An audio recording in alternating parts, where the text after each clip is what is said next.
peu compliqué, c'est vrai, mais on essaie de rester solidaires, rester ensemble, même si c'est un peu compliqué pour nous, individuellement ou collectivement.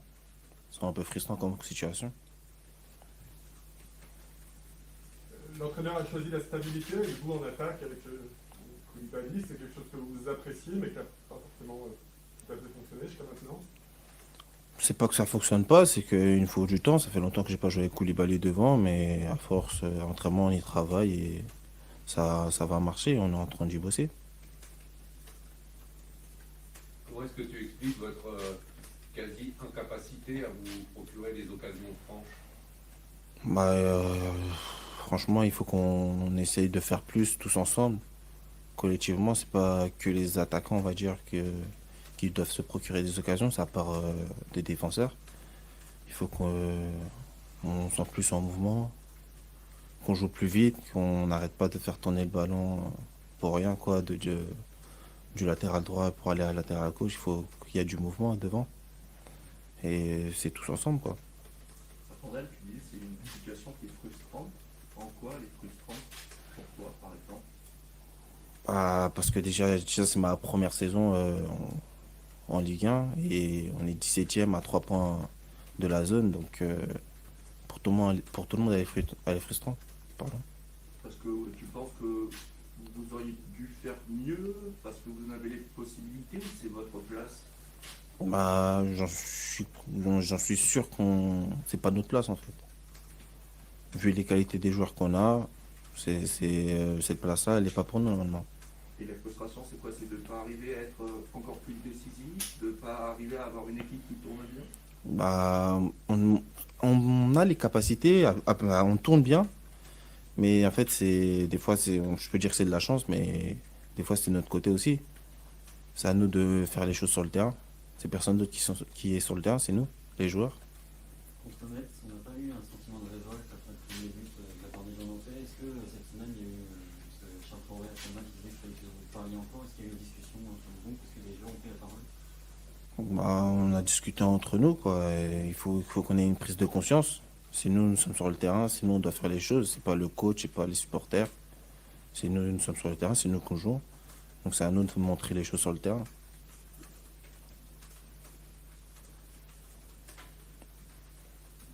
Toi, sur un plan personnel, comment tu expliques les difficultés à marquer?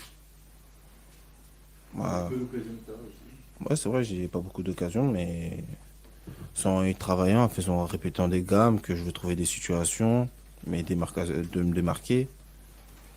C'est pas par rapport au terrain que je me sens pas bien ou autre, mais c'est juste, il faut que je trouve des bonnes situations, que je me place mieux, peut-être. Ça te pèse là, le fait de pas. Ouais, c'est vrai, De ça, rythme, ouais, c'est vrai, ça me trotte dans la tête de pas pu être décisif, mais il faut pas baisser la tête, il faut toujours travailler pour arriver à ses fins. Devant le but, tu as toujours eu ce déchet-là, même en jeune, une capacité à se créer des occasions et un peu moins de réalisme, ou non, s'il y a des fois où c'était mieux. Non, j'ai toujours été comme ça. Peut-être toujours été comme Ouais, ça, ouais. C'est un truc que tu vas travailler, tu sais. c'est ça, ouais, depuis longtemps. Est-ce que ça change quelque chose pour vous que de l'heure de jouer à 21h? Pas Hmm. forcément l'horaire. On avait parlé la saison passée des matchs à 13h où ça changeait pour la collation avant tout Mhm. ça. Les matchs à 21h, mais après il y a plus d'attente. Oui, il y a plus d'attente, mais après, tu peux mieux te concentrer dans ton match, tu as plus de temps pour bien te préparer, ouais, mais ça change rien pour un joueur, quoi. Ce qui change, c'est qu'en général, ce sont des gros matchs. Gros match pas, tu peux jouer un gros match aussi à 15h. Tous les matchs, c'est important maintenant. Est-ce que c'est pas un danger de se dire on n'est pas à notre place, si on a des joueurs qui ont un niveau supérieur, euh, peut-être qu'il faut inverser la tendance en se disant bah en fait on y est là, il y a urgence maintenant et peut-être qu'il faut vraiment être dans une lutte supérieure. Non, c'est pas un danger de se dire qu'on a les capacités, mais il faut se bouger, il faut se bouger en fait. C'est nous, il faut qu'on prenne conscience que, en fait, c'est nous, nous sommes sur le terrain. C'est à nous de nous bouger. On a des joueurs, oui, mais on est 17e là, à présent. Donc c'est notre faute, on va dire. Il faut vraiment qu'on se réveille et c'est tout. On va et remédier ça sur le terrain, tout simplement. Ça veut dire quoi? Il faut se bouger, on entend souvent ça récemment. Ça veut dire quoi pour toi?